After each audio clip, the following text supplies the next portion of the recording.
Moby Dick, by Herman Melville. Chapter 16. The Ship.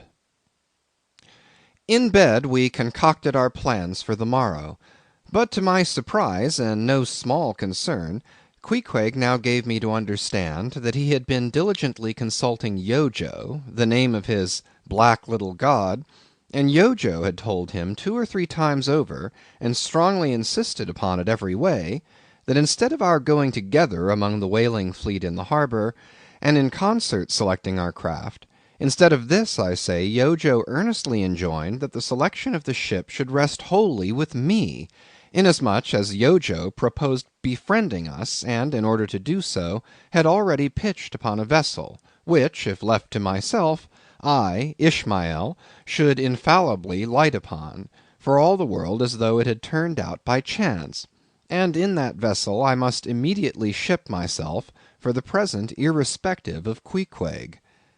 I have forgotten to mention that in many things Queequeg placed great confidence in the excellence of Yojo's judgment and surprising forecast of things, and cherished Yojo with considerable esteem, as a rather good sort of god, who perhaps meant well enough upon the whole, but in all cases did not succeed in his benevolent designs.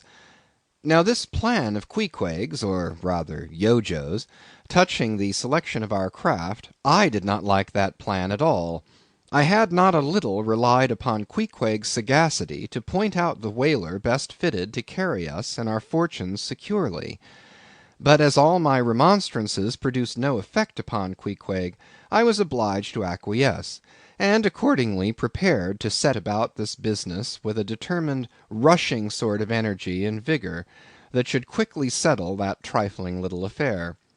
Next morning early, leaving Queequeg shut up with Yojo in our little bedroom, for it seemed that it was some sort of Lent or Ramadan, or day of fasting, humiliation, and prayer with Queequeg and Yojo that day. How it was I never could find out, for though I applied myself to it several times, I never could master his liturgies and 39 articles. Leaving Queequeg, then, fasting on his tomahawk pipe, and Yojo warming himself at his sacrificial fire of shavings, I sallied out among the shipping. After much prolonged sauntering and many random inquiries, I learnt that there were 3 ships up for 3 years' voyages, the Devil Dam, the Tit-Bit, and the Pequod. Devil Dam I do not know the origin of; Tit-Bit is obvious; Pequod, you will no doubt remember, was the name of a celebrated tribe of Massachusetts Indians, now extinct as the ancient Medes. I peered in pride about the Devil Dam; from her hopped over to the Tit-Bit, and finally going on board the Pequod, looked around her for a moment, and then decided that this was the very ship for us. You may have seen many a quaint craft in your day, for aught I know, square-toed luggers, mountainous Japanese junks, butter-box galliots, and what not; but take my word for it, you never saw such a rare old craft as this same rare old Pequod. She was a ship of the old school, rather small if anything, with an old-fashioned claw-footed look about her. Long seasoned and weather-stained in typhoons and calms of all 4 oceans, her old hull's complexion was darkened like a French grenadier's, who has alike fought in Egypt and Siberia. Her venerable bows looked bearded. Her masts, cut somewhere on the coasts of Japan, where her original ones were lost overboard in a gale, her masts stood stiffly up, like the spines of the 3 old kings of Cologne. Her ancient decks were worn and wrinkled like the pilgrim-worshipped flagstone in Canterbury Cathedral where Becket bled. But to all these her old antiquities were added new and marvellous features, pertaining to the wild business that for more than half a century she had followed. Old Captain Peleg, many years her chief mate before he commanded another vessel of his own, and now a retired seaman and one of the principal owners of the Pequod, this old Peleg, during the term of his chief mateship, had built upon her original grotesqueness, and inlaid it all over, with a quaintness both of material and device unmatched by anything except it be Thorkill Hake's carved buckler or bedstead. She was apparelled like any barbaric Ethiopian emperor, his neck heavy with pendants of polished ivory. She was a thing of trophies, a cannibal of a craft, tricking herself forth in the chased bones of her enemies. All round her unpanelled open bulwarks were garnished like one continuous jaw, with the long sharp teeth of the sperm whale inserted there for pins to fasten her old hempen thews and tendons to. Those thews ran not through base blocks of land wood, but deftly travelled over sheaves of sea ivory. Scorning a turnstile wheel at her reverend helm, she sported there a tiller, and that tiller was in one mass, curiously carved from the long, narrow lower jaw of her hereditary foe. The helmsman who steered by that tiller in a tempest, felt like the Tartar when he holds back his fiery steed by clutching its jaw. A noble craft, but somehow a most melancholy. All noble things are touched with that. Now, when I looked about the quarter-deck for some one having authority in order to propose myself as a candidate for the voyage, at first I saw nobody; but I could not well overlook a strange sort of tent, or rather wigwam, pitched a little behind the mainmast. It seemed only a temporary erection used in port. It was of a conical shape, some 10 feet high, consisting of the long huge slabs of limber black bone taken from the middle and highest part of the jaws of the right whale. Planted with their broad ends on the deck, a circle of these slabs, laced together, mutually sloped towards each other, and at the apex united in a tufted point, where the loose hairy fibres waved to and fro like the top-knot on some old Potawatomi sachem's head. A triangular opening faced towards the bows of the ship, so that the insider commanded a complete view forward. And half concealed in this queer tenement, I at length found one who, by his aspect, seemed to have authority, and who, it being noon, and the ship's work suspended, was now enjoying respite from the burden of command. He was seated on an old-fashioned oaken chair, wriggling all over with curious carving, and the bottom of which was formed of a stout interlacing of the same elastic stuff of which the wigwam was constructed. There was nothing so very particular, perhaps, about the appearance of the elderly man I saw. He was brown and brawny, like most old seamen, and heavily rolled up in blue pilot cloth, cut in the Quaker style. Only there was a fine and almost microscopic network of the minutest wrinkles interlacing round his eyes, which must have arisen from his continual sailings in many hard gales, and always looking to windward, for this causes the muscles about the eyes to become pursed together. Such eye wrinkles are very effectual in a scowl. "Is this the captain of the Pequod?" said I, advancing to the door of the tent. "Supposing it be the captain of the Pequod, what dost thou want of him?" he demanded. "I was thinking of shipping." "Thou wast thou? I see thou art no Nantucketer. Ever been in a stove boat?" "No, sir, I never have." "Dost know nothing at all about whaling, I dare say, eh?" "Nothing, sir, but I have no doubt I soon shall learn. I've been several voyages in the merchant service, and I think that—" "Merchant service be damned! Talk not that lingo to me. Dost see that leg? I'll take that leg away from thy stern if ever thou talkest of the marchant service to me again. Marchant service, indeed! I suppose now ye feel considerable proud of having served in those marchant ships. But flukes, man, what makes thee want to go a whaling, eh? It looks a little suspicious, don't it, eh? Hast not been a pirate, hast thou? Didst not rob thy last captain, didst thou? Didst not think of murdering the officers when thou gettest to sea?" I protested my innocence of these things. I saw that under the mask of these half-humorous innuendos, this old seaman, as an insulated Quakerish Nantucketer, was full of his insular prejudices, and rather distrustful of all aliens unless they hailed from Cape Cod or the Vineyard. "But what takes thee a whaling? I want to know that before I think of shipping ye." "Well, sir, I want to see what whaling is. I want to see the world." "Want to see what whaling is, eh? Have ye clapped an eye on Captain Ahab?" "Who is Captain Ahab, sir?" Aye, aye, I thought so. Captain Ahab is the captain of this ship? I am mistaken then. I thought I was speaking to the captain himself. Thou art speaking to Captain Peleg. That's who you're speaking to, young man. It belongs to me and Captain Bildad to see the Pequod fitted out for the voyage and supplied with all her needs, including crew. We are part owners and agents. But as I was going to say, if thou wantest to know what whaling is, as thou tellest ye do, I can put ye in the way of finding it out before ye bind yourself to it past backing out. Clap eye on Captain Ahab, young man, and thou wilt find that he has only one leg. What do you mean, sir? Was the other lost by a whale? Lost by a whale? Young man, come nearer to me. It was devoured, chewed up, crunched by the monstrousest parmacetti that ever chipped a boat. Ah, ah. I was a little alarmed by his energy, perhaps also a little touched at the hearty grief in his concluding exclamation, but said as calmly as I could, "What you say is no doubt true enough, sir, but how could I know there was any peculiar ferocity in that particular whale? Though indeed I might have inferred as much from the simple fact of the accident." "Now look ye, young man, thy lungs are a sort of a soft, d'ye see? Thou dost not talk shark a bit. Sure ye been to sea before now? Sure of that?" "Sir," said I thought I told you that I had been 4 voyages in the merchant—" "Hard down on that! Mind what I said about the marchant sarvice.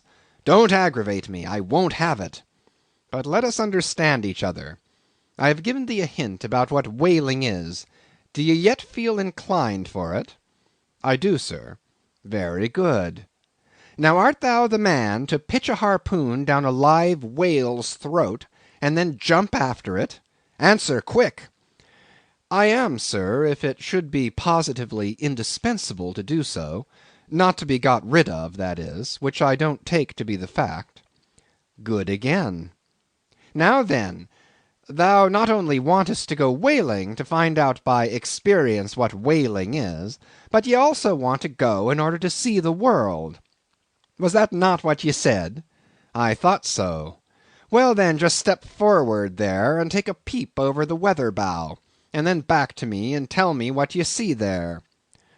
For a moment I stood a little puzzled by this curious request, not knowing exactly how to take it, whether humorously or in earnest. But concentrating all his crow's feet into one scowl, Captain Peleg started me on the errand. Going forward and glancing over the weather bow, I perceived that the ship swinging to her anchor with the flood tide was now obliquely pointing towards the open ocean. The prospect was unlimited, but exceedingly monotonous and forbidding; not the slightest variety that I could see. "Well, what's the report?" said Peleg when I came back. "What did ye see?" "Not much," I replied; "nothing but water. Considerable horizon, though, and there's a squall coming up, I think." "Well, what dost thou think, then, of seeing the world? Do you wish to go round Cape Horn to see any more of it, eh? Can't you see the world where you stand?" I was a little staggered, but go a whaling I must, and I would; and the Pequod was as good a ship as any, I thought the best; and all this I now repeated to Peleg. Seeing me so determined, he expressed his willingness to ship me. "And thou mayest as well sign the papers right off," he added. "Come along with ye." And so saying, he led the way below deck into the cabin. Seated on the transom was what seemed to me a most uncommon and surprising figure. It turned out to be Captain Bildad, who, along with Captain Peleg, was one of the largest owners of the vessel; the other shares, as is sometimes the case in these ports, being held by a crowd of old annuitants, widows, fatherless children, and chancery wards, each owning about the value of a timber head, or a foot of plank, or a nail or two in the ship. People in Nantucket invest their money in whaling vessels the same way that you do yours in approved state stocks bringing in good interest. Now Bildad, like Peleg, and indeed many other Nantucketers, was a Quaker, the island having been originally settled by that sect. and to this day its inhabitants in general retain in an uncommon measure the peculiarities of the Quaker, only variously and anomalously modified by things altogether alien and heterogeneous. For some of these same Quakers are the most sanguinary of all sailors and whale hunters. They are fighting Quakers. They are Quakers with a vengeance. So that there are instances among them of men who, named with Scripture names, a singularly common fashion on the island, and in childhood naturally imbibing the stately dramatic thee and thou of the Quaker idiom, still from the audacious daring and boundless adventure of their subsequent lives, strangely blend with these unoutgrown peculiarities a thousand bold dashes of character not unworthy of a Scandinavian sea king or a poetical pagan Roman. And when these things unite in a man of greatly superior natural force, with a globular brain and a ponderous heart, who has also by the stillness and seclusion of many long night watches in the remotest waters, and beneath constellations never seen here at the North, been led to think untraditionally and independently, receiving all nature's sweet or savage impressions fresh from her own virgin, voluntary, and confiding breast, and thereby chiefly, but with some help from accidental advantages, to learn a bold and nervous lofty language, that man makes one in a whole nation's census, a mighty pageant creature formed for noble tragedies. Nor will it at all detract from him, dramatically regarded, if either by birth or other circumstances he have what seems a half wilful overruling morbidness at the bottom of his nature. For all men tragically great are made so through a certain morbidness. Be sure of this, O young ambition, all mortal greatness is but disease. But as yet we have not to do with such a one, but with quite another, and still a man who, if indeed peculiar, it only results again from another phase of the Quaker, modified by individual circumstances. Like Captain Peleg, Captain Bildad was a well-to-do, retired whaleman. But unlike Captain Peleg, who cared not a rush for what are called serious things, and indeed deemed those selfsame serious things the veriest of all trifles, Captain Bildad had not only been originally educated according to the strictest sect of Nantucket Quakerism, but all his subsequent ocean life, and the sight of many unclad lovely island creatures round the Horn, all that had not moved this native-born Quaker one single jot, had not so much as altered one angle of his vest. Still, for all this immutableness, there was some lack of common consistency about the worthy Captain Bildad.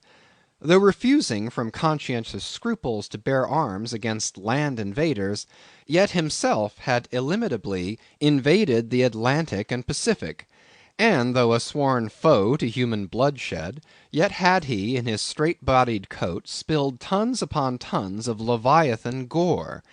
How now in the contemplative evening of his days the pious Bildad reconciled these things in his reminiscence I do not know, but it did not seem to concern him much, and very probably he had long since come to the sage and sensible conclusion that a man's religion is one thing, and this practical world quite another. This world pays dividends.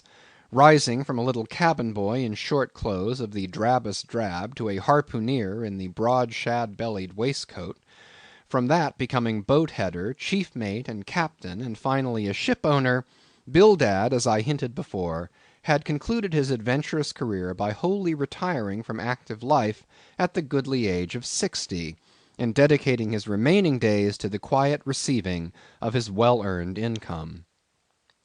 Now, Bildad, I am sorry to say, had the reputation of being an incorrigible old hunks, and in his sea-going days a bitter, hard taskmaster. They told me in Nantucket, though it certainly seems a curious story, that when he sailed the old Cattegut whaleman, his crew, upon arriving home, were mostly all carried ashore to the hospital, sore exhausted and worn out. For a pious man, especially for a Quaker, he was certainly rather hard-hearted, to say the least. He never used to swear, though, at his men, they said. But somehow he got an inordinate quantity of cruel, unmitigated hard work out of them. When Bildad was a chief mate, to have his drab-coloured eye intently looking at you made you feel completely nervous, till you could clutch something, a hammer or a marling spike, and go to work like mad at something or other, never mind what. Indolence and idleness perished before him. His own person was the exact embodiment of his utilitarian character. On his long, gaunt body he carried no spare flesh, no superfluous beard, his chin having a soft, economical nap to it, like the worn nap of his broad-brimmed hat. Such, then, was the person that I saw seated on the transom when I followed Captain Peleg down into the cabin. The space between the decks was small, and there bolt upright sat old Bildad, who always sat so, and never leaned, and this to save his coat tails. His broad brim was placed beside him, his legs were stiffly crossed, his drab vesture was buttoned up to his chin, and spectacles on nose, he seemed absorbed in reading from a ponderous volume. "Bildad!" cried Captain Peleg. "At it again, Bildad, eh? You've been studying those Scriptures now for the last 30 years, to my certain knowledge. How far ye get, Bildad?" As if long habituated to such profane talk from his old shipmate, Bildad, without noticing his present irreverence, quietly looked up, and seeing me, glanced again inquiringly towards Peleg. "He says he's our man, Bildad," said Peleg. "He wants to ship." "Dost thee?" said Bildad in a hollow tone, and turning round to me. "I dost," said I unconsciously, he was so intense a Quaker. "What do ye think of him, Bildad?" said Peleg. "He'll do," said Bildad, eyeing me, and then went on spelling away at his book in a mumbling tone quite audible. I thought him the queerest old Quaker I ever saw, especially as Peleg, his friend and old shipmate, seemed such a blusterer. But I said nothing, only looking round me sharply. Peleg now threw open a chest, and drawing forth the ship's articles, placed pen and ink before him, and seated himself at a little table. I began to think it was high time to settle with myself at what terms I would be willing to engage for the voyage. I was already aware that in the whaling business they paid no wages, but all hands, including the captain, received certain shares of the profit, called lays, and that these lays were proportioned to the degree of importance pertaining to the respective duties of the ship's company.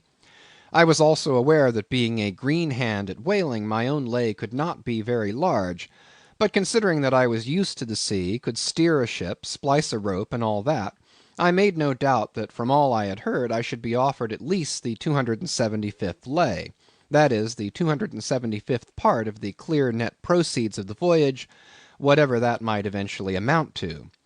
And though the 275th lay was what they call a rather long lay, yet it was better than nothing, and if we had a lucky voyage, might pretty nearly pay for the clothing I would wear out on it, not to speak of my 3 years' beef and board, for which I would not have to pay 1 stiver. It might be thought that this was a very poor way to accumulate a princely fortune, and so it was, a very poor way indeed. But I am one of those that never take on about princely fortunes, and am quite content if the world is ready to board and lodge me, while I am putting up at this grim sign of the thundercloud. Upon the whole, I thought that the 275th lay would be about the fair thing, but I would not have been surprised if I had been offered the 200th, considering I was of a broad-shouldered make. But one thing, nevertheless, that made me a little distrustful about receiving a generous share of the profits was this. Ashore I had heard something of both Captain Peleg and his unaccountable old crony Bildad, how that they being the principal proprietors of the Pequod, therefore the other and more inconsiderable scattered owners left nearly the whole management of the ship's affairs to these two. And I did not know but what the stingy old Bildad might have a mighty deal to say about shipping hands, especially as I now found him on board the Pequod, quite at home there in the cabin, and reading his Bible as if at his own fireside. Now, while Peleg was vainly trying to mend a pen with his jackknife, old Bildad, to my no small surprise, considering that he was such an interested party in these proceedings, Bildad never heeded us, but went on mumbling to himself out of his book, "Lay not up for yourselves treasures upon earth, Well, Captain Bildad, interrupted Peleg, what do you say? What lay shall we give this young man? Thou knowest best, was the sepulchral reply. The 777th wouldn't be too much, would it? Where moth and rust do corrupt, but lay... Lay, indeed, thought I, and such a lay! The 777th? Well, old Bildad, you are determined that I, for one, shall not lay up many lays here below, where moth and rust do corrupt.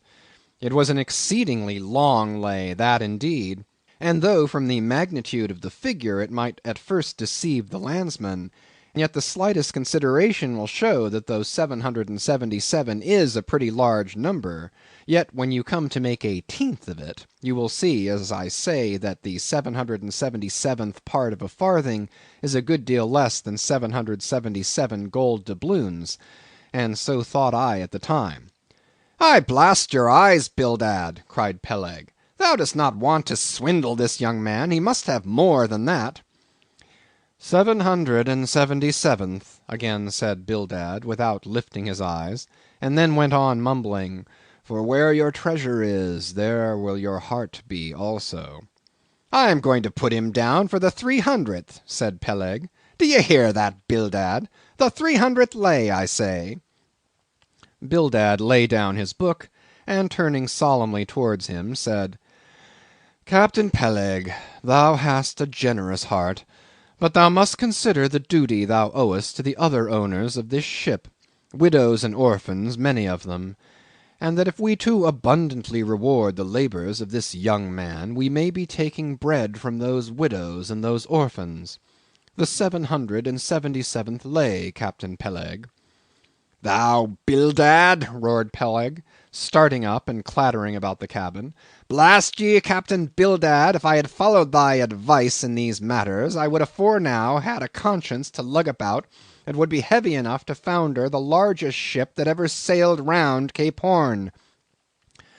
"Captain Peleg," said Bildad steadily, "thy conscience may be drawing 10 inches of water or 10 fathoms, I can't tell. But as thou art still an impenitent man, Captain Peleg, I greatly fear lest thy conscience be but a leaky one, and will in the end sink thee foundering down to the fiery pit, Captain Peleg." "Fiery pit! Fiery pit! Ye insult me, man; past all natural bearing ye insult me. It's an all-fired outrage to tell any human creature that he's bound to hell. Flukes and flames, Bildad, say that again to me, and start my soul bolts, yes, I'll swallow a live goat with all his hair and horns on. Out of the cabin, ye canting, drab-coloured son of a wooden gun. A straight wake with ye." As he thundered out this, he made a rush at Bildad, but with a marvellous oblique sliding celerity, Bildad for that time eluded him. Alarmed at this terrible outburst between the two principal and responsible owners of the ship, and feeling half a mind to give up all idea of sailing in a vessel so questionably owned and temporarily commanded, I stepped aside from the door to give egress to Bildad, who, I made no doubt, was all eagerness to vanish before the awakened wrath of Peleg. But to my astonishment he sat down again on the transom very quietly, and seemed to have not the slightest intention of withdrawing. He seemed quite used to the impenitent Peleg and his ways. As for Peleg, after letting off his rage as he had, there seemed no more left in him, and he too sat down like a lamb, though he twitched a little as if still nervously agitated. "Whew!" he whistled at last. "The squall's gone off to leeward, I think. Bildad, thou used to be good at sharpening a lance. Mend that pen, will ye? My jackknife here needs the grindstone. That's he, thank ye, Bildad. Now then, my young man, Ishmael's thy name, didn't you say? Well then, down you go here, Ishmael, for the 300th lay." "Captain Peleg," said I have a friend with me who wants to ship too. Shall I bring him down to-morrow?" "To be sure," said Peleg. "Fetch him along, and we'll look at him." "What lay does he want?" groaned Bildad, glancing up from the book in which he had again been burying himself. "Ah, never mind about that, Bildad," said Peleg. "Has he ever whaled it any?" turning to me. Killed more whales than I can count, Captain Peleg. Well, bring him along, then. And after signing the papers, off I went, nothing doubting but that I had done a good morning's work, and that the Pequod was the identical ship that Yojo had provided to carry Queequeg and me round the Cape.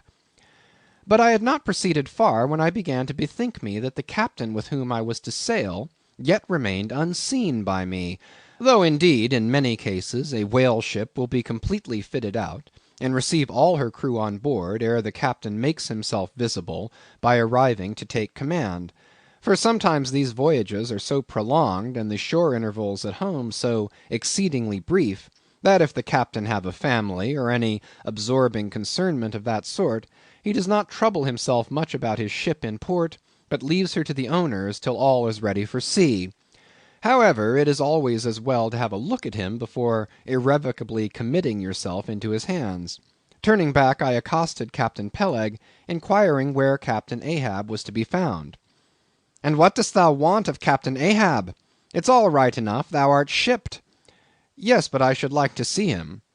"But I don't think you wilt be able to at present. I don't know exactly what's the matter with him, but he keeps close inside the house, a sort of sick, and yet he don't look so. In fact, he ain't sick, but no, he isn't well either. Anyhow, young man, he won't always see me, so I don't suppose he will thee. He's a queer man, Captain Ahab, so some think, but a good one. Oh, thou'lt like him well enough, no fear, no fear.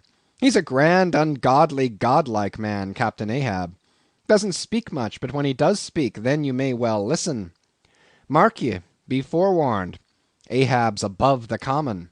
Ahab's been in colleges, as well as mongst the cannibals, been used to deeper wonders than the waves, fixed his fiery lance in mightier, stranger foes than whales. His lance, aye, the keenest and the surest that out of all our isle. Oh, he ain't Captain Bildad, no, and he ain't Captain Peleg, he's Ahab, boy. And Ahab of old, thou knowest, was a crowned king. And a very vile one. When that wicked king was slain, the dogs, did they not lick his blood? Come hither to me. Hither, hither, said Peleg, with a significance in his eye that almost startled me. Look ye, lad, never say that on board the Pequod. Never say it anywhere. Captain Ahab did not name himself. 'Twas a foolish, ignorant whim of his crazy, widowed mother, who died when he was only 12 months old. And yet the old squaw Tistig at Gayhead said that the name would somehow prove prophetic. And perhaps other fools like her may tell thee the same. I wish to warn thee, it's a lie. I know Captain Ahab well.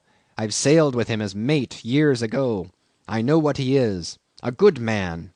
Not a pious good man like Bildad, but a swearing good man, something like me, only there's a good deal more of him. Aye, aye, I know that he was never very jolly, and I know that on the passage home he was a little out of his mind for a spell, but it was the sharp shooting pains in his bleeding stump that brought that about, as any one might see. I know too that ever since he lost his leg last voyage by that accursed whale, he's been a kind of moody, desperate moody, and savage sometimes, but that will all pass off. And once for all, let me tell ye and assure thee, young man, it's better to sail with a moody good captain than a laughing bad one. So good-bye to thee, and wrong not Captain Ahab, because he happens to have a wicked name. Besides, my boy, he has a wife, not 3 voyages wedded, a sweet, resigned girl. Think of that. And by that sweet girl that old man has a child. Hold ye then, can there be any utter, hopeless harm in Ahab? No, no, my lad. Stricken, blasted if he be, Ahab has his humanities. As I walked away, I was full of thoughtfulness. What had been incidentally revealed to me of Captain Ahab filled me with a certain wild vagueness of painfulness concerning him, and somehow at the time I felt a sympathy and a sorrow for him, but for I don't know what, unless it was the cruel loss of his leg. And yet I also felt a strange awe of him, but that sort of awe which I cannot at all describe, was not exactly awe. I do not know what it was, but I felt it, and it did not disincline me towards him, though I felt impatience at what seemed like mystery in him, so imperfectly as he was known to me then. However, my thoughts were at length carried in other directions, so that for the present dark Ahab slipped my mind. End of chapter 16. Moby Dick by Herman Melville, chapters 17 to 21. Chapter 17. The Ramadan. As Queequeg's Ramadan, or fasting and humiliation, was to continue all day, I did not choose to disturb him till towards nightfall, for I cherish the greatest respect towards everybody's religious obligations, never mind how comical, and couldn't find it in my heart to undervalue even a congregation of ants worshipping a toadstool, or those other creatures in certain parts of our earth who, with a degree of footmanism quite unprecedented in other planets, bow down before the torso of a deceased landed proprietor merely on account of the inordinate possessions yet owned and rented in his name. I say we good Presbyterian Christians should be charitable in these things, and not fancy ourselves so vastly superior to other mortals, pagans and what not, because of their half-crazy conceits on these subjects. There was Queequeg now, certainly entertaining the most absurd notions about Yojo and his Ramadan, but what of that? Queequeg thought he knew what he was about, I suppose. He seemed to be content, and there let him rest. All our arguing with him would not avail. Let him be, I say, and heaven have mercy on us all, Presbyterians and pagans alike, for we are all somehow dreadfully cracked about the head, and sadly need mending. Towards evening, when I felt assured that all his performances and rituals must be over, I went up to his room and knocked at the door. But no answer. I tried to open it, but it was fastened inside. "Queequeg," said I, softly, through the keyhole, all silent. "I say, Queequeg, why don't you speak? It's I, Ishmael." But all remained still as before. I began to grow alarmed. I had allowed him such abundant time, I thought he might have had an apoplectic fit. I looked through the keyhole, but the door opening into an odd corner of the room, the keyhole prospect was but a crooked and sinister one. I could only see part of the footboard of the bed, and a line of the wall, but nothing more. I was surprised to behold, resting against the wall, the wooden shaft of Queequeg's harpoon, which the landlady the evening previous had taken from him before our mounting to the chamber. That's strange, thought I. But at any rate, since the harpoon stands yonder, and he seldom or never goes abroad without it, therefore he must be inside here, and no possible mistake. Queequeg! Queequeg! All still. Something must have happened. Apoplexy. I tried to burst open the door, but it stubbornly resisted. Running downstairs, I quickly stated my suspicions to the first person I met, the chambermaid. "La, la!" she cried, "I thought something must be the matter. I went to make the bed after breakfast, and the door was locked, and not a mouse to be heard, and it's been just so silent ever since. But I thought, maybe, you had both gone off and locked your baggage in for safe keeping. La, la, ma'am! Mistress! Murder! Mrs. Hussey! Apoplexy!" And with these cries she ran toward the kitchen, I following. Mrs. Hussey soon appeared with a mustard pot in one hand and a vinegar cruet in the other, having just broken away from the occupation of attending to the castors, and scolding her little black boy meantime. "Woodhouse!" cried I, "which way to it? Run, for God's sake, and fetch something to pry open the door. The axe! The axe! He's had a stroke, depend upon it." And so saying, I was unmethodically rushing upstairs again empty-handed, when Mrs. Hussey interposed the mustard pot and vinegar cruet and the entire castor of her countenance. "What's the matter with you, young man?" "Get the axe. For God's sake, run for the doctor, some one, while I pry it open." "Look here," said the landlady, quickly putting down the vinegar cruet, so as to have one hand free. "Look here, are you talking about prying open any of my doors?" And with that she seized my arm. "What's the matter with you? What's the matter with you, shipmate?" In as calm but as rapid a manner as possible, I gave her to understand the whole case. Unconsciously clapping the vinegar cruet to one side of her nose, she ruminated for an instant. then exclaimed, "No, I haven't seen it since I put it there."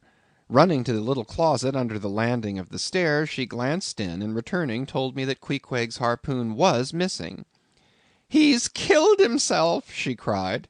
"It's unfortunate Stiggs done over again. There goes another counterpane. God pity his poor mother. It'll be the ruin of my house. Has the poor lad a sister? Where's that girl? There, Betty, go to Snarles the painter, and tell him to paint me a sign, with 'No suicides permitted here, and no smoking in the parlor.' Might as well kill both birds at once. Kill! Ah, the Lord be merciful to his ghost. What's that noise there? You, young man, avast there!" And running up after me, she caught me as I was again trying to force open the door. "I don't allow it. I won't have my premises spoiled. Go for the locksmith. There's one about a mile from here. But avast!" putting her hand in her side pocket, "here's a key that'll fit, I guess. Let's see." And with that she turned it in the lock, but alas, Queequeg's supplemental bolt remained undrawn within. "Have to burst it open," said I, and was running down the entry a little for a good start, when the landlady caught at me, again vowing that I should not break down her premises. But I tore from her, and with a sudden bodily rush dashed myself full against the mark. With a prodigious noise the door flew open, and the knob slamming against the wall sent the plaster to the ceiling.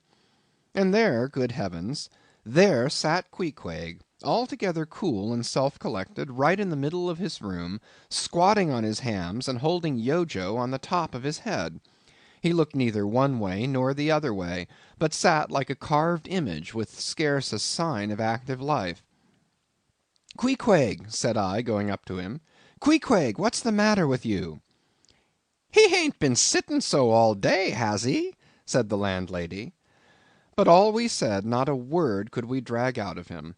I almost felt like pushing him over so as to change his position, for it was almost intolerable, it seemed so painfully and unnaturally constrained, especially as in all probability he had been sitting so for upwards of 8 or 10 hours, going too without his regular meals. "Mrs. Hussey," said I, "he's alive at all events, so leave us if you please, and I will see to this strange affair myself."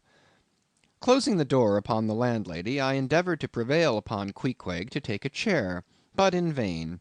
There he sat, and all he could do, for all my polite arts and blandishments, he would not move a peg, nor say a single word, nor even look at me, nor notice my presence in the slightest way. I wonder, thought I, if this can possibly be a part of his Ramadan. Do they fast on their hams that way in his native island? It must be so. Yes, it's part of his creed, I suppose. Well, then, let him rest. He'll get up sooner or later, no doubt. It can't last forever, thank God. And his Ramadan only comes once a year, and I don't believe it's very punctual then. I went down to supper. After sitting a long time listening to the long stories of some sailors who had just come from a plum-pudding voyage, as they call it, that is, a short whaling voyage in a schooner or brig confined to the north of the line in the Atlantic Ocean only. After listening to these plum-puddingers till nearly 11 o'clock, I went upstairs to go to bed, feeling quite sure by this time Queequeg must certainly have brought his Ramadan to a termination. But no, there he was, just where I had left him. He had not stirred an inch. I began to grow vexed with him. It seemed so downright senseless and insane to be sitting there all day and half the night on his hams in a cold room, holding a piece of wood on his head. For heaven's sake, Queequeg, get up and shake yourself. Get up and have some supper. You'll starve. You'll kill yourself, Queequeg. But not a word did he reply. Despairing of him, therefore, I determined to go to bed and to sleep, and no doubt before a great while he would follow me. But previous to turning in, I took my heavy bearskin jacket and threw it over him, as it promised to be a very cold night, and he had nothing but his ordinary round jacket on. For some time, do all I would, I could not get into the faintest doze. I had blown out the candle, and the mere thought of Queequeg, not 4 feet off, sitting there in that uneasy position, stark alone, in the cold and dark, this made me really wretched. Think of it, sleeping all night in the same room with a wide-awake pagan on his hams in this dreary, unaccountable Ramadan.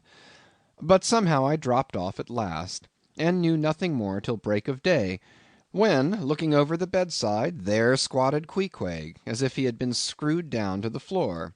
But as soon as the first glimpse of sun entered the window, up he got, with stiff and grating joints, but with a cheerful look, limped towards me where I lay, pressed his forehead against mine, and said his Ramadan was over. Now, as I before hinted, I have no objection to any person's religion, be it what it may, so long as that person does not kill or insult any other person, because that other person don't believe it also. But when a man's religion becomes really frantic, when it is a positive torment to him, and, in fine, makes this earth of ours an uncomfortable inn to lodge in, then I think it high time to take that individual aside and argue the point with him. And just so I now did with Queequeg. Queequeg, said I, get into bed now, and lie and listen with me. Then I went on, beginning with the rise and progress of the primitive religions, and coming down to the various religions of the present time, during which time I labored to show Queequeg that all these Lents, Ramadans, and prolonged ham-squattings in cold cheerless rooms were stark nonsense, bad for the health, useless for the soul, opposed in short to the obvious laws of hygiene and common sense.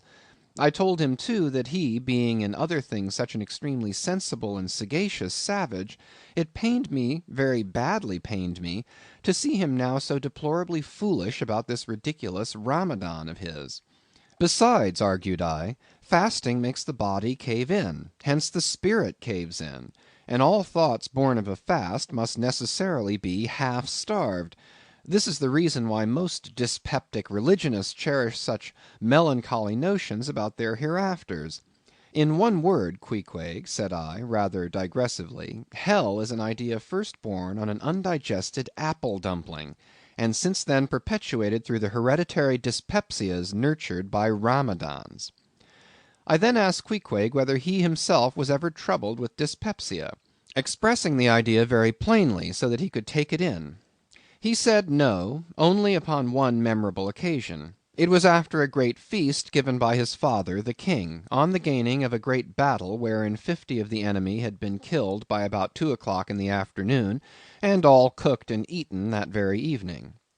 No more, Queequeg, said I, shuddering, that will do, for I knew the inferences without his further hinting them. I had seen a sailor who had visited that very island, and he told me that it was the custom, when a great battle had been gained there, to barbecue all the slain in the yard or garden of the victor, and then one by one they were placed in great wooden trenchers, and garnished round like a pilau with breadfruit and cocoanuts, and with some parsley in their mouths were sent round with the victor's compliments to all his friends, just as though these presents were so many Christmas turkeys.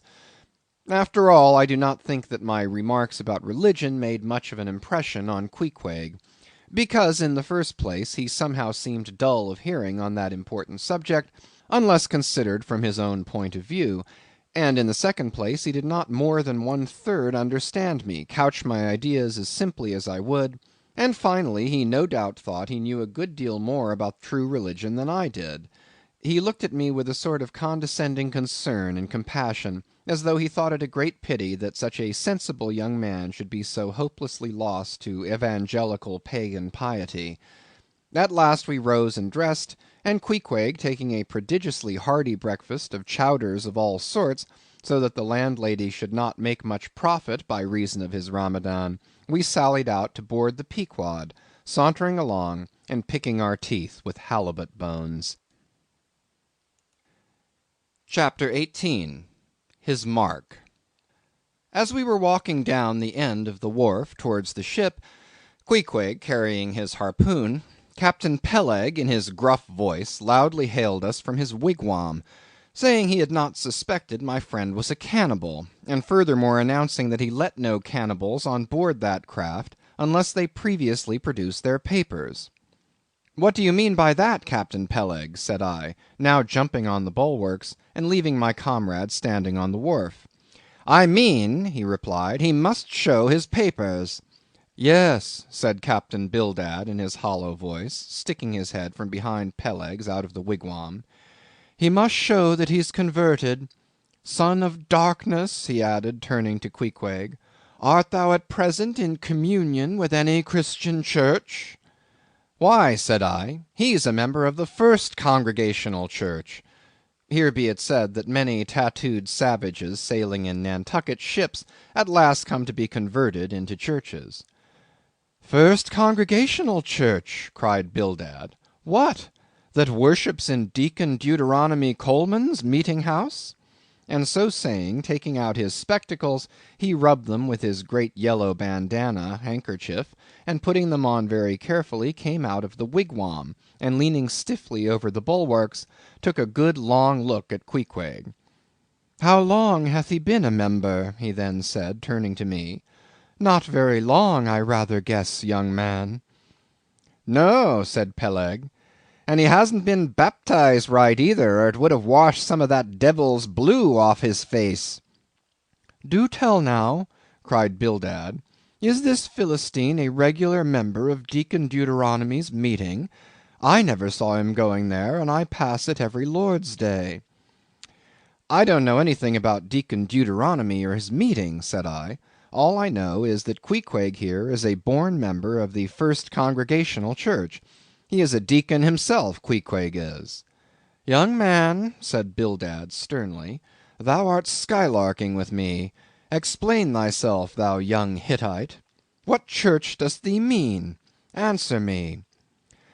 Finding myself thus hard pushed, I replied, I mean, sir, the same ancient Catholic church to which you and I and Captain Peleg there, and Queequeg here, and all of us, and every mother's son and soul of us belong.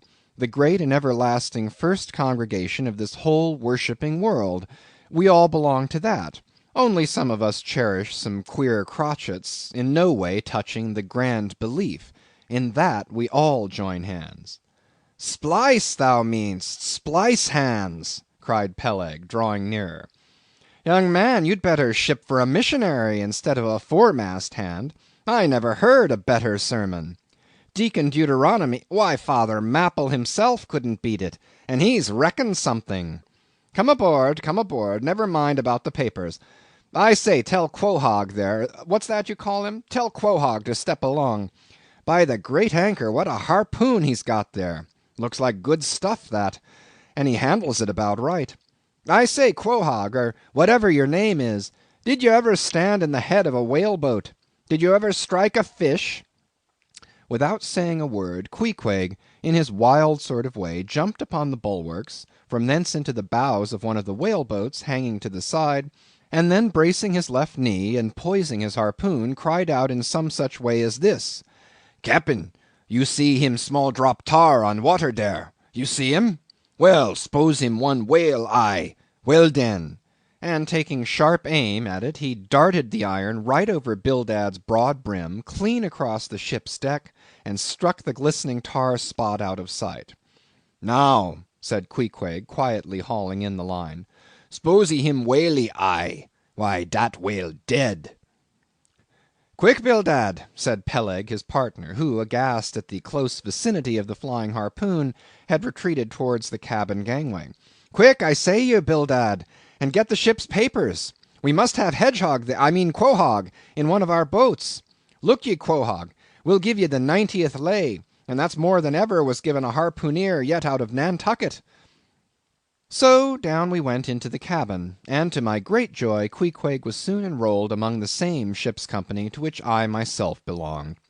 When all preliminaries were over, and Peleg had got everything ready for signing, he turned to me and said, I guess Quohog there don't know how to write, does he?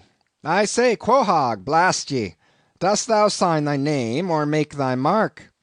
But at this question Queequeg, who had twice or thrice before taken part in similar ceremonies, looked no ways abashed, but taking the offered pen, copied upon the paper, in the proper place, an exact counterpart of the queer round figure which was tattooed upon his arm, so that through Captain Peleg's obstinate mistake touching his appellative, it stood something like this: Quohog, his mark, X. Meanwhile, Captain Bildad sat earnestly and steadfastly eyeing Queequeg, and at last, rising solemnly and fumbling in the huge pockets of his broad-skirted drab coat, took out a bundle of tracts, and selecting one entitled The Latter Day Coming, or No Time to Lose, placed it in Queequeg's hands, and grasping them and the book with both his, looked earnestly into his eyes, and said, "Son of darkness, I must do my duty by thee. I am part owner of this ship, and feel concerned for the souls of all its crew. If thou still clingest to thy pagan ways, which I sadly fear, I beseech thee remain not for aye a Belial bondsman. Spurn the idol Bel and the hideous dragon. Turn from the wrath to come. Mind thine eye, I say. Ah, goodness gracious, steer clear of the fiery pit."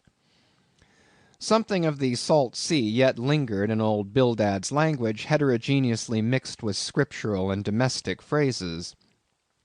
Avast there, Bildad! Avast now spoiling our harpooneer!" cried Peleg. "Pious harpooneers never make good voyagers. It takes the shark out of 'em.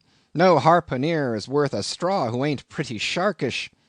There was young Nat Swain, once the bravest boat-header out of all Nantucket in the Vineyard. He joined the meeting and never came to good. He got so frightened about his plaguey soul that he shrinked and steered away from whales, for fear of afterclaps, in case he got stove and went to Davy Jones."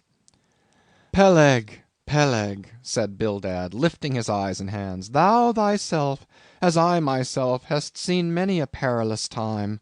Thou knowest, Peleg, what it is to have the fear of death. How then canst thou prate in this ungodly guise? Thou beliest thine own heart, Peleg. Tell me, when this same Pequod here had her 3 masts overboard in that typhoon on Japan, that same voyage when thou went mate with Captain Ahab, didst thou not think of death and the judgment then?" Hear him now," cried Peleg, marching across the cabin, and thrusting his hands far down into his pockets. "Hear him, all of ye! Think of that, when every moment we thought the ship would sink. Death and the judgment then? What? With all 3 masts making such an everlasting thundering against the side, and every sea breaking over us fore and aft? Think of death and the judgment then? No, no time to think about death then. Life was what Captain Ahab and I was thinking of, and how to save all hands, how to rig jury masts, how to get into the nearest port. That's what I was thinking of." Bildad said no more, but buttoning up his coat, stalked on deck, where we followed him. There he stood, very quietly overlooking some sailmakers who were mending a topsail in the waist. Now and then he stooped to pick up a patch, or save an end of tarred twine, which otherwise might have been wasted. Chapter 19. The Prophet. "Shipmates, have ye shipped in that ship?" Queequeg and I had just left the Pequod, and were sauntering away from the water, for the moment each occupied with his own thoughts, when the above words were put to us by a stranger, who, pausing before us, levelled his massive forefinger at the vessel in question. He was but shabbily apparelled in faded jacket and patched trousers, a rag of a black handkerchief investing his neck. A confluent smallpox had in all directions flowed over his face, and left it like the complicated ribbed bed of a torrent when the rushing waters have been dried up. "Have ye shipped in her?" he repeated. "You mean the ship Pequod, I suppose," said I, trying to gain a little more time for an uninterrupted look at him. "Aye, the Pequod. That ship there," he said, drawing back his whole arm, and then rapidly shoving it straight out from him, with the fixed bayonet of his pointed finger darted full at the object. "Yes," said I, "we have just signed the articles." "Anything down there about your souls?" "About what?" "Oh, perhaps ye haven't got any," he said quickly. "No matter, though. I know many chaps that haven't got any. Good luck to 'em, and they are all the better off for it. A soul's a sort of a 5th wheel to a wagon." "What are you jabbering about, shipmate?" said I.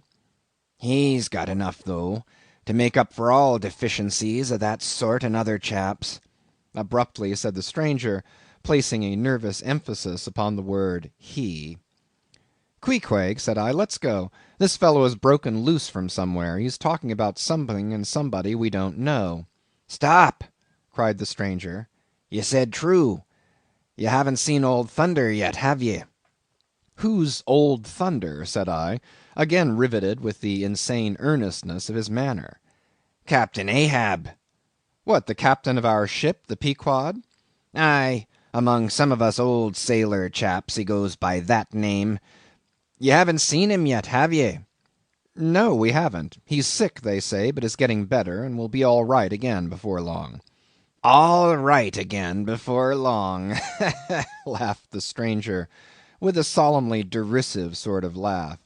Look ye, when Captain Ahab is all right, then this left arm of mine will be all right, not before. What do you know about him? What did they tell you about him? Say that. They didn't tell much of anything about him, only I've heard he's a good whale hunter and a good captain to his crew. That's true. That's true, yes, both true enough. But you must jump when he gives an order. Step and growl, growl and go. That's the word with Captain Ahab. But nothing about the thing that happened to him off Cape Horn long ago, when he lay like dead for 3 days and nights. Nothing about that deadly scrimmage with the Spaniard before the altar in Santa. Heard nothing about that, eh? Nothing about the silver calabash he spat into, and nothing about losing his leg last voyage according to the prophecy? Didn't you hear a word about them matters and something more, eh? No, I don't think ye did. How could ye? Who knows it? Not all Nantucket, I guess. But howsever, mayhap you've heard tell about the leg, and how he lost it. Aye, you've heard of that, I dare say. Oh, yes, that every one knows a'most. I mean they know he's only one leg, and that a parmaset he took the other off. My friend, said I, what all this gibberish of yours is about, I don't know, and I don't much care, for it seems to me that you must be a little damaged in the head. But if you are speaking of Captain Ahab, of that ship there, the Pequod, then let me tell you that I know all about the loss of his leg. All about it, eh? Sure you do? All? Pretty sure. With finger pointed and eye levelled at the Pequod, the beggar-like stranger stood a moment, as if in troubled reverie, and then starting a little, turned and said, You've shipped, have ye? Names down on the papers? Well, well, what's signed is signed, and what's to be will be, and then again perhaps it won't be after all. Anyhow, it's all fixed and arranged already, and some sailors or other must go with him, I suppose. As well these as any other men, God pity 'em. Morning to ye, shipmates, morning. The ineffable heavens bless ye. I'm sorry I stopped ye. Look here, friend, said I, if you have anything important to tell us, out with it. But if you are only trying to bamboozle us, you're mistaken in your game. That's all I have to say. And it's said very well, and I like to hear a chap talk up that way. You are just the man for him, the likes of you. Morning to you, shipmates, morning. Oh, when you get there, tell 'em I've concluded not to make one of 'em. Ah, my dear fellow, you can't fool us that way. You can't fool us. It is the easiest thing in the world for a man to look as if he had a great secret in him. Morning to you, shipmates. Morning. Morning it is, said I. Come along, Queequeg, let's leave this crazy man. But stop. Tell me your name, will you? Elijah. Elijah, thought I, and we walked away, both commenting after each other's fashion upon this ragged old sailor, and agreed that he was nothing but a humbug trying to be a bugbear. But we had not gone perhaps above 100 yards, when chancing to turn a corner, and looking back as I did so, who should be seen but Elijah following us, though at a distance. Somehow the sight of him struck me so, that I said nothing to Queequeg of his being behind, but passed on with my comrade, anxious to see whether the stranger would turn the same corner that we did. He did, and then it seemed to me that he was dogging us, but with what intent I could not for the life of me imagine. This circumstance, coupled with his ambiguous half-hinting, half-revealing, shrouded sort of talk, now begat in me all kinds of vague wonderments and half apprehensions, and all connected with the Pequod and Captain Ahab, and the leg he had lost, and the Cape Horn fit, and the silver calabash, and what Captain Peleg had said of him when I left the ship on the day previous, and the prediction of the squaw Tistig, and the voyage we had bound ourselves to sail, and 100 other shadowy things. I was resolved to satisfy myself whether this ragged Elijah was really dogging us or not, and with that intent crossed the way with Queequeg, and on that side of it retraced our steps. But Elijah passed on without seeming to notice us. This relieved me, and once more and finally, as it seemed to me, I pronounced him in my heart a humbug. Chapter 20. All Astir. A day or two passed, and there was great activity aboard the Pequod. Not only were the old sails being mended, but new sails were coming on board, and bolts of canvas and coils of rigging. In short, everything betokened that the ship's preparations were hurrying to a close. Captain Peleg seldom or never went ashore, but sat in his wigwam keeping a sharp look-out upon the hands. Bildad did all the purchasing and providing at the stores, and the men employed in the hold and on the rigging were working till long after nightfall. On the day following Queequeg's signing the articles, word was given at all the inns where the ship's company were stopping that their chests must be on board before night, for there was no telling how soon the vessel might be sailing. So Queequeg got down our traps, resolving, however, to sleep ashore till the last. But it seems they always give very long notice in these cases, and the ship did not sail for several days. But no wonder, there was a good deal to be done, and there is no telling how many things to be thought of before the Pequod was fully equipped. Every one knows what a multitude of things, beds, saucepans, knives and forks, shovels and tongs, napkins, nut-crackers, and what not, are indispensable to the business of housekeeping. Just so with whaling, which necessitates a 3 years' housekeeping upon the wide ocean, far from all grocers, costermongers, doctors, bakers, and bankers. And though this also holds true of merchant vessels, yet not by any means to the same extent as with whalemen. For besides the great length of the whaling voyage, the numerous articles peculiar to the prosecution of the fishery, and the impossibility of replacing them at the remote harbors usually frequented, it must be remembered that of all ships, whaling vessels are the most exposed to accidents of all kinds, and especially to the destruction and loss of the very things upon which the success of the voyage most depends. Hence the spare boats, spare spars, and spare lines and harpoons, and spare everythings almost but a spare captain and duplicate ship. At the period of our arrival at the island, the heaviest storage of the Pequod had been almost completed, comprising her beef, bread, water, fuel, and iron hoops and staves. But as before hinted, for some time there was a continual fetching and carrying on board of divers odds and ends of things, both large and small.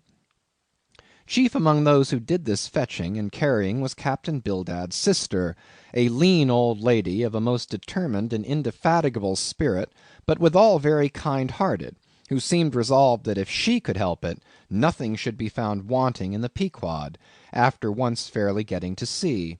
At one time she would come on board with a jar of pickles for the steward's pantry, another time with a bunch of quills for the chief mate's desk, where he kept his log, a third time with a roll of flannel for the small of some one's rheumatic back. Never did any woman better deserve her name, which was Charity, Aunt Charity, as every one called her.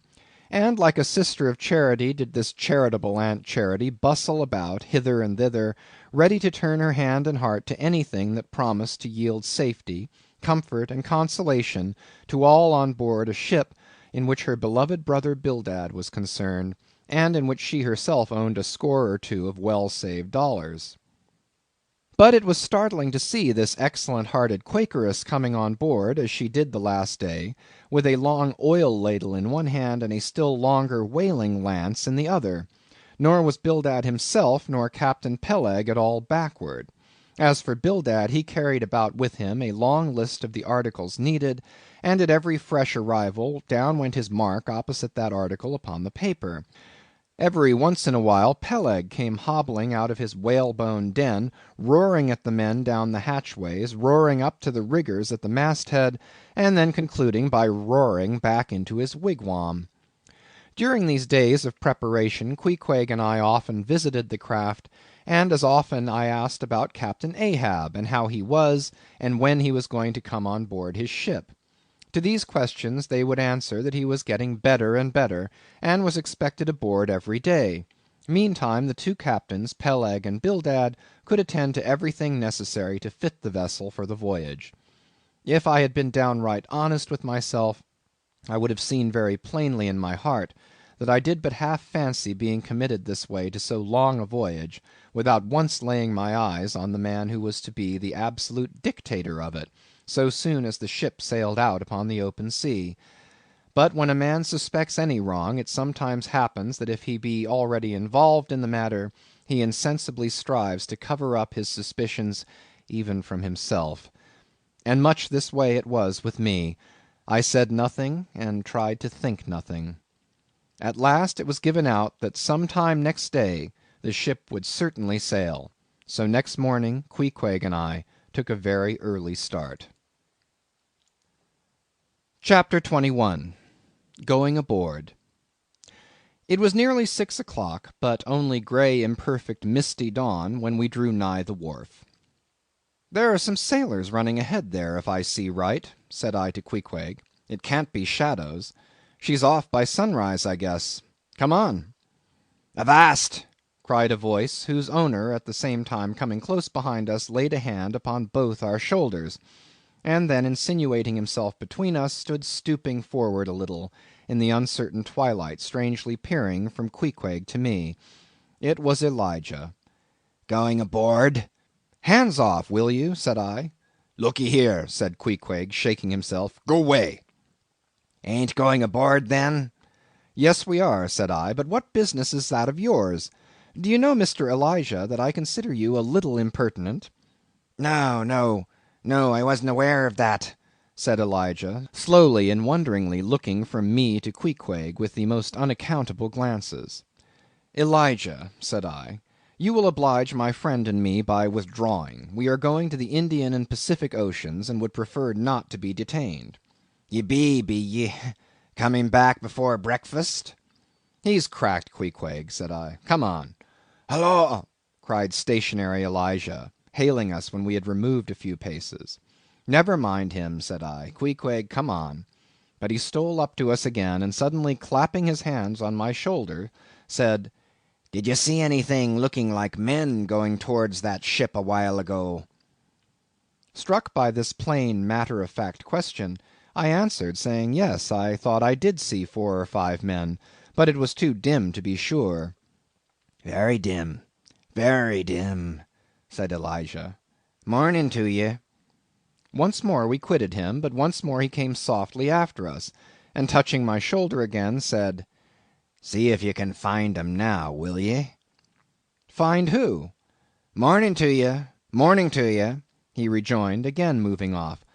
"Oh, I was going to warn you against—but never mind, it's all one, all in the family too. Sharp frost this morning, ain't it? Good bye to ye. Shan't see you again very soon, I guess, unless it's before the grand jury." And with these cracked words he finally departed, leaving me for the moment in no small wonderment at his frantic impudence. At last, stepping on board the Pequod, we found everything in profound quiet, not a soul moving. The cabin entrance was locked within, the hatches were all on, and lumbered with coils of rigging. Going forward to the forecastle, we found the slide of the scuttle open. Seeing a light, we went down, and found only an old rigger there, wrapped in a tattered pea-jacket. He was thrown at whole length upon 2 chests, his face downwards, and enclosed in his folded arms. The profoundest slumber slept upon him. "Those sailors we saw, Queequeg, where can they have gone to?" said I, looking dubiously at the sleeper. But it seemed that, when on the wharf, Queequeg had not at all noticed what I now alluded to. Hence I would have thought myself to have been optically deceived in that matter, were it not for Elijah's otherwise inexplicable question. But I beat the thing down, and again marking the sleeper, jocularly hinted to Queequeg that perhaps we had best sit up with the body, telling him to establish himself accordingly. He put his hand upon the sleeper's rear, as though feeling if it was soft enough, and then, without more ado, quietly sat down there. "Gracious, Queequeg, don't sit there," said I. "Oh, perry dood seat," said Queequeg. "My country way. Won't hurt him face." "Face," said I, "call that his face? A very benevolent countenance, then. But how hard he breathes! He's heaving himself. Get off, Queequeg, you are heavy. It's grinding the face of the poor. Get off, Queequeg. Look, he'll twitch you off soon. I wonder he don't wake." Queequeg removed himself to just beyond the head of the sleeper, and lighted his tomahawk pipe. I sat at the feet. We kept the pipe passing over the sleeper, and from one to the other. Meanwhile, upon questioning him in his broken fashion, Queequeg gave me to understand that in his land, owing to the absence of settees and sofas of all sorts, the kings, chiefs, and great people generally were in the custom of fattening some of the lower orders for ottomans; and to furnish a house comfortably in that respect, you had only to buy up 8 or 10 lazy fellows and lay them round in the piers and alcoves. Besides, it was very convenient on an excursion, much better than those garden chairs which are convertible into walking sticks.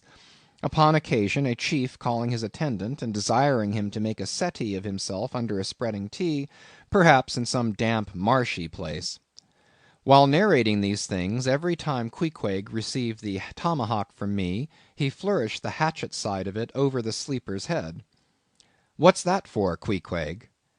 "Perry easy, killy. Oh, perry easy."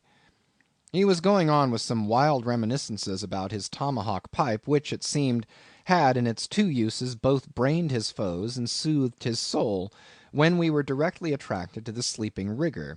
The strong vapor was now completely filling the contracted hole. It began to tell upon him. He breathed with a sort of muffledness, then seemed troubled in the nose, then revolved over once or twice, then sat up and rubbed his eyes. "Hallo!" he breathed at last. "Who be ye smokers?" "Shipped men," answered I. "When does she sail?" "Aye, aye, ye are going in her, be ye? She sails to day.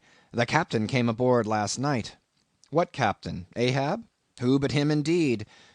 I was going to ask him some further questions concerning Ahab, when we heard a noise on deck. "Hallo! Starbuck's astir," said the rigger. "He's a lively chief mate, that. Good man and a pious, but all alive now. I must turn to." And so saying, he went on deck, and we followed. It was now clear sunrise. Soon the crew came on board in twos and threes, the riggers bestirred themselves, the mates were actively engaged, and several of the shore people were busy in bringing various last things on board. Meanwhile Captain Ahab remained invisibly enshrined within his cabin. End of chapter 17 to 21.